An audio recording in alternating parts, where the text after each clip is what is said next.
Hello everyone, আজকে বানাবো মুরগির মাংসের উইংস অথবা পাখনা দিয়ে ঝটপট মজাদার রেসিপি।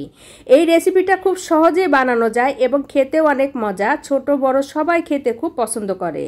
এই জন্য আমাদের প্রয়োজন হবে মুরগির পাখনার কতগুলো মাংস। এই মাংসগুলো নিয়ে খুব ভালো মতো আমরা এগুলো পরিষ্কার করে নিয়ে ছোট ছোট টুকরো করে কেটে নিব।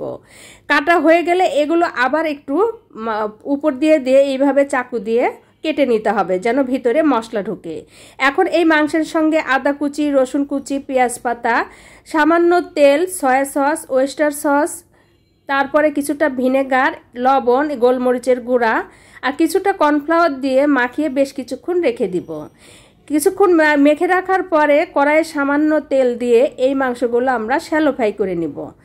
এই রেসিপিটা খুব কম মশলা দিয়ে খুব সহজেই বানানো যায়, এই জন্য এই রেসিপিটা ছোট বড় সবাই খেতে খুব পছন্দ করে। আমরা রেস্টুরেন্টে গিয়ে এই রেসিপিটা অনেক দাম দিয়ে কিনে খেয়ে থাকি। এই তো আমার রেডি হয়ে গিয়েছে মুরগির মাংসের পাখনা অথবা উইংস দিয়ে ঝটপট মজাদার রেসিপি।